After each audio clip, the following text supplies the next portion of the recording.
not change it. Adding significant value and no line spacing, the fluorescent lights of the fast food restaurant hummed a dull, indifferent frequency, the kind that made everyone look slightly washed out and exhausted. A young man in a tailored gray suit, a stark contrast to the casual wear around him, stood patiently at the counter, a paper tray in his hands holding 2 wrapped burgers and a large fry. He just wanted a quiet dinner after a 14-hour day, a small moment of normalcy before heading home. He didn't hear the commotion at first, the raised voices near the entrance. He was focused on the teenager behind the register who was fumbling with his change. Then he felt a shift in the air, a sudden cold draft as the front door was yanked open, followed by the sharp clipped static of a radio. Before this story goes any further, take a second to subscribe, because stories like this deserve to be heard. He turned, his brow furrowed in simple human curiosity, and that's when his world shrank to the size of a dark circle at the end of a barrel. A woman in a police uniform, her face a mask of rigid tension, had her service weapon raised, the muzzle aimed directly at the center of his chest. Her partner was behind her, his hand on his own holster, scanning the room. The noise of the restaurant, the sizzle of the grill, the chatter of customers, the beeping of the fryer, seemed to vanish, swallowed by a high-pitched ringing in his ears. His eyes met hers, and in that split second he saw not a person, but a symbol of an authority that had just labeled him a threat. He didn't move. He didn't drop the tray. He just stood there, a black man in a suit, holding his dinner, being held at gunpoint for a crime he hadn't committed, his entire existence reduced to a suspicion.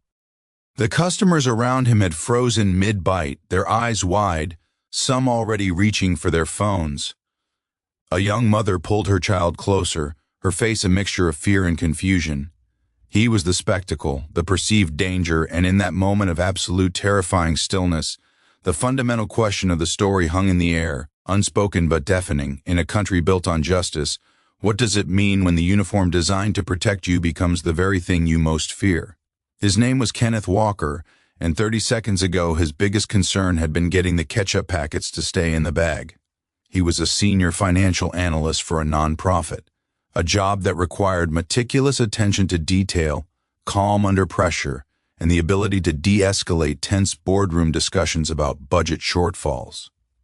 None of that training, however, had prepared him for this. The police officers had stormed in moments after a call came in about a man matching his description threatening customers with a gun. It was a false report, a lie whispered into a phone by a disgruntled former employee who'd seen Kenneth in the parking lot and decided to exact a petty, vicious revenge. But Kenneth didn't know that. All he knew was the cold, impersonal void of the officer's eyes. The female officer, her name tag reading Officer Miller, was young, no more than 30, with the kind of intense, almost theatrical aggression that suggested she was trying to prove something. Her knuckles were white on the grip of her gun. "Put the tray down, slowly," she screamed, her voice bouncing off the tile floors and plastic-coated walls. Kenneth blinked, his mind racing. If he bent down to put the tray on the floor, would that sudden movement be misinterpreted? He saw the terror in the eyes of the people around him, the way they were shrinking back from him, as if he were a contagion. He was the one with the gun pointed at him, yet he was the one they were afraid of. The injustice of it was a physical weight on his chest, making it hard to breathe. He locked eyes with her again, forcing his voice to remain steady, to not show the tremor that was running through his entire body. "Ma'am," he said, his voice quiet but clear in the stunned silence, "I am not a threat. I am holding a cheeseburger." He didn't move to put the tray down. He just stood there, a statue of composure, a silent challenge to the chaos she was bringing. For a fleeting second, something flickered in Officer Miller's eyes. Was it doubt? Confusion? But it was gone as quickly as it appeared, replaced by the hardened mask of protocol. Her partner, a older, heavier-set man with a weary expression, moved to the side, his hand still on his holster, his eyes scanning Kenneth, looking for a bulge under the suit jacket that wasn't there. The air was thick with static, the smell of grease, and the raw, electric fear of a life hanging in the balance. Kenneth felt a bead of sweat trace a slow path down his spine. He thought of his mother, who always worried when he worked late. He thought of the files on his desk, the reports that wouldn't get finished. He thought of how absurdly normal his day had been just an hour ago. This wasn't a movie. This was a brightly lit fast food restaurant, and his life was being decided by the twitch of a finger. The seconds stretched into an eternity. Officer Miller's commands became a relentless percussive drumbeat. On the ground now, do it now. Her partner, Officer Davies, finally spoke, his voice a low, gravelly counterpoint. Son, just do what she says, put the food down and get on your knees. It was the son that did it. That condescending, paternalistic term that stripped him of his adulthood, his professionalism, his very personhood. Kenneth felt a hot surge of anger rise in his throat, a primal defensive rage that warred with the cold logic telling him to comply. Every cell in his body screamed at him to obey, to survive. But another part of him, a part forged by a lifetime of subtle slights and overt stares, a lifetime of being told to be smaller, quieter, less threatening, rebelled. He had done nothing wrong. He had a right to stand here. He had a right to not be treated like a criminal in front of a room full of strangers. This internal conflict, this war between survival and dignity, played out in the micro-expressions on his face. A muscle in his jaw clenched. He didn't move. He just looked at Officer Miller, holding her gaze, and said, I am not getting on the ground. I have not committed a crime. You need to tell me why you are pointing a gun at me. The words hung in the air, a gauntlet thrown.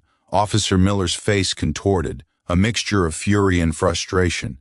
This wasn't how it was supposed to go. He was supposed to crumble, to beg, to obey. His defiance, his quiet, dignified refusal, was an anomaly in her training. It was an act of insubordination against the authority of her uniform. She took a half-step forward, the gun still trained on his heart. You are matching the description of a man with a gun. You will comply, or I will use force. The justification was a flimsy, standard-issue shield, and they both knew it. A man with a gun? He was holding a paper tray. He was wearing a $1,000 suit. The absurdity of it was almost enough to make him laugh, a hysterical, desperate laugh that he choked back down. He could feel the eyes of the other customers burning into him. Some had their phones out, recording. He saw a young woman with tears streaming down her face, her hand over her mouth. He saw a cook peering through the pass, his spatula frozen in midair. This public spectacle, this degradation, was a part of the punishment. The humiliation was a weapon, designed to break him. And it was working. He could feel the heat creeping up his neck, the shame blooming in his chest.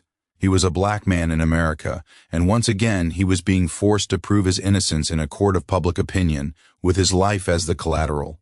The breaking point was near. He could feel it in the tremor in his own hands, in the frantic, uneven beat of his own heart.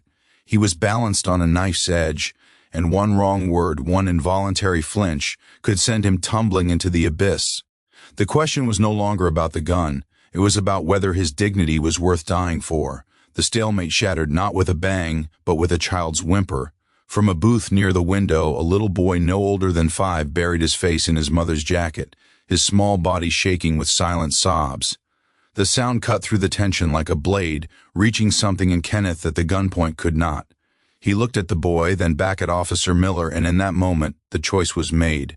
His dignity, his righteous anger, his need to be seen as innocent, none of it was worth traumatizing that child for the rest of his life. Kenneth Walker, with a slowness that felt like wading through concrete, bent his knees and lowered himself to the floor. The tile was cold and gritty through his tailored pants. He placed the tray of food carefully beside him, as if it were made of glass, and then lay flat on his stomach, his cheek pressed against the grimy floor, his arms extended out. He heard the rush of boots, the click of handcuffs, the cold metal biting into his wrist behind his back. Officer Miller was on him in an instant, her knee pressing into his spine, her breathing fast and shallow in his ear. "You're under arrest," she panted, but there was something hollow in her victory. He hadn't fought. He hadn't run. He had simply chosen to survive. As she yanked him to his feet, he caught the eyes of the customers. The young woman with the tears was still recording, but her expression had changed. It was no longer fear directed at him. It was something else, something that looked like dawning horror at what she was witnessing. The mother, with the crying child, was staring at Officer Miller with an expression of cold, quiet fury. Kenneth was marched out into the cooling evening air, the automatic doors hissing shut behind him. He was pushed against the hood of a patrol car, the metal warm from the engine, and patted down with aggressive, impersonal hands. They found nothing. Of course they found nothing. In his wallet, they found his corporate ID, his gym membership, a photo of his elderly mother. In his pockets, they found a pen, a pack of gum, and a receipt for the meal he would never eat.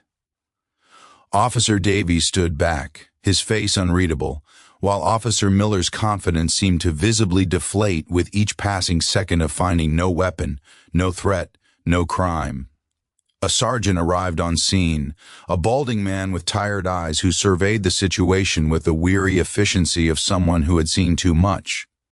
He spoke in low tones with the officers, then with the restaurant manager, who was gesturing emphatically toward a corner of the parking lot where a man in a hoodie was being quietly detained by another officer, the real caller, the disgruntled former employee who had made the whole thing up. Kenneth heard fragments of the conversation. False report, no weapon, witnesses recording. The sergeant walked over to where Kenneth was still cuffed, bent over the hood of the car. He looked at Kenneth, then at the suit, then at the handcuffs. For a long moment, neither of them spoke. Then the sergeant sighed, a deep, world-weary sound, and nodded to the officer standing guard. Cut him loose. The cuffs came off. Kenneth straightened up slowly, rubbing his wrists, feeling the eyes of every officer on him. He looked at Officer Miller. She wouldn't meet his gaze. She was staring at the ground, her face flushed, her tactical vest suddenly looking like armor she wanted to shed. The sergeant cleared his throat. Son, I apologize for the misunderstanding. You're free to go. Misunderstanding. The word hung in the air, insufficient, insulting. Kenneth looked at the sergeant, then back at the restaurant where faces were pressed against the glass, watching. He thought of the little boy. He thought of his uneaten dinner. He thought of the cold tile against his cheek. And in that moment, Kenneth Walker reached a turning point from which there was no going back. He didn't yell. He didn't curse. He simply looked at the sergeant and said, "No." The sergeant blinked. "No?" Kenneth met his eyes, his voice quiet but unwavering. "I'm not going anywhere. I want to file a formal complaint, and I want her badge number." He pointed at Officer Miller, who finally looked up, her eyes wide with a mixture of disbelief and something that looked almost like fear. The police station was a world of beige walls, fluorescent buzz, and the acrid smell of burnt coffee. Kenneth sat in a hard plastic chair outside an internal affairs office, his suit wrinkled, his spirit wrung out but strangely unbroken. He had called no one. He wanted no lawyer, no advocate, no buffer. He wanted to sit here in this uncomfortable chair and face whatever came next with the same quiet dignity he had shown on that restaurant floor. Across from him sat Officer Miller, now out of her tactical vest, looking younger and smaller in just her uniform shirt. She stared at the floor, her leg bouncing with nervous energy. They had not spoken. They had not looked at each other. But the air between them was thick with everything unsaid. A door opened, and a plainclothes detective with a gray crew cut and reading glasses perched on his nose invited Kenneth in. The office was small, cluttered with files, personal photos of a family on a beach, a college diploma on the wall. It felt human, not institutional. The detective, whose nameplate read Detective Morrison, gestured for Kenneth to sit. He didn't start with questions. He started by sliding a cup of coffee across the desk. "It's fresh," he said. "Least I can do." Kenneth took it, the warmth seeping into his cold hands. Detective Morrison leaned back in his chair, studying him. "I've watched the videos, all of them, from 6 different angles." He paused, removing his glasses and rubbing the bridge of his nose. "You handled yourself out there. I've been doing this 30 years. I've seen what happens when people panic, when they run, when they fight. You didn't do any of that." Kenneth said nothing. He just waited. Morrison continued. "Officer Miller is young. She's got a record of being overzealous. 3 complaints in 2 years, all dismissed. But this one," he trailed off, tapping a thick file on his desk.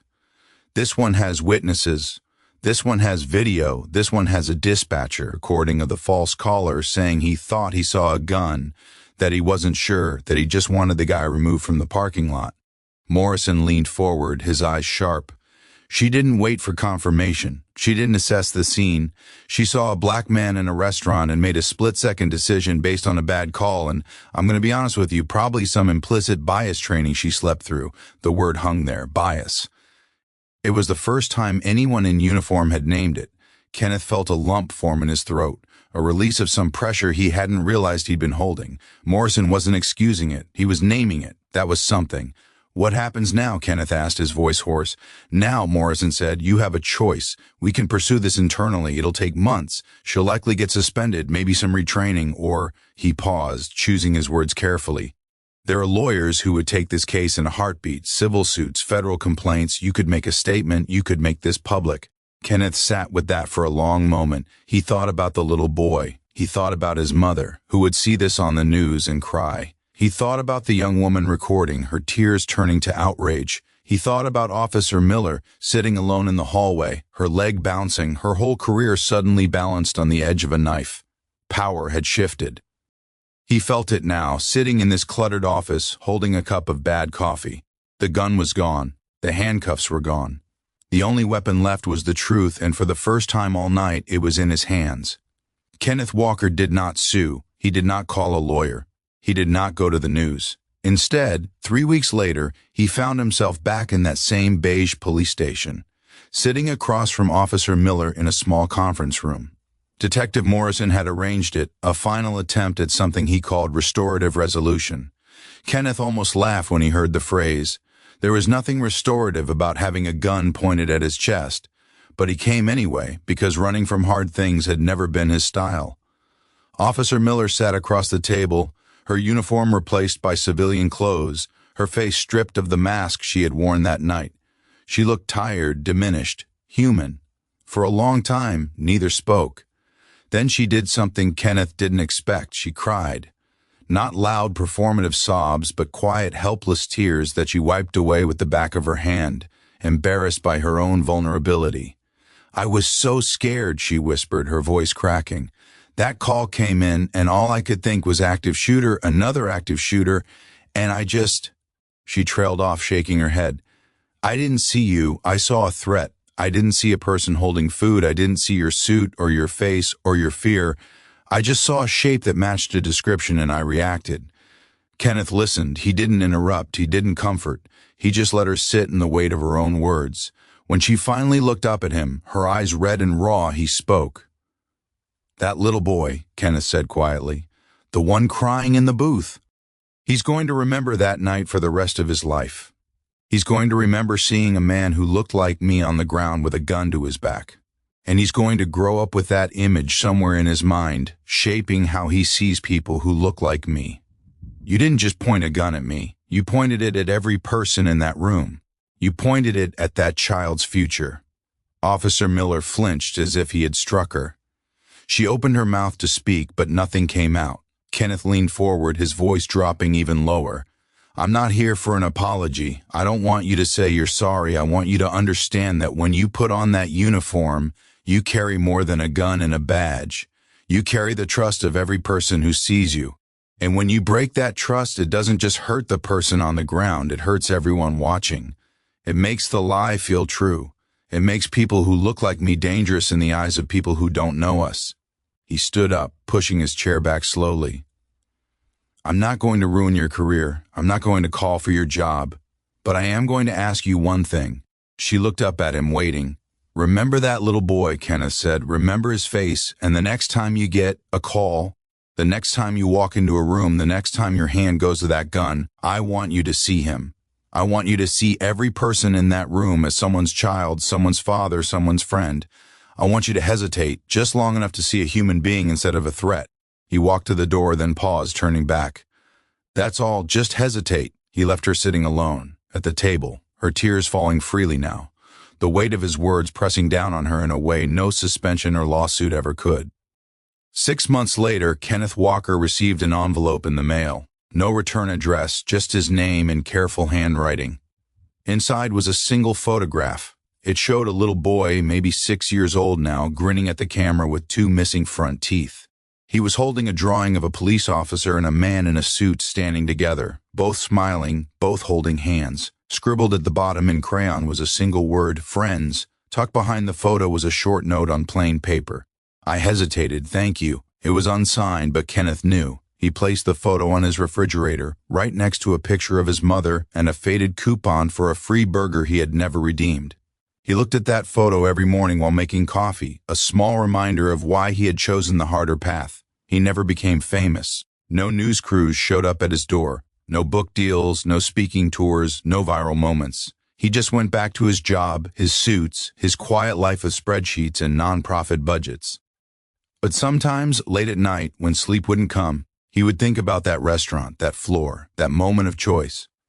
And he would wonder about the little boy, now a little older, growing up in a world that was slowly, painfully learning to hesitate. He wondered if the boy would remember the fear or the drawing. He hoped it was the drawing. He hoped it was the friends. Because in the end, that's all any of us are really fighting for. Not to be right, not to win, just to be seen. Just to be human. Just to sit in a restaurant and eat a burger without becoming a symbol of something you never asked to represent. Kenneth Walker never met that little boy. He never saw Officer Miller again. But somewhere in that city, on any given night, a patrol car drives past a brightly lit fast food restaurant, and inside that car, a police officer with tired eyes and a heavy heart glances at the customers through the window. She looks at each face. She hesitates, just long enough to see a human being. And maybe, just maybe, that's enough. From which part of the country are you watching this story?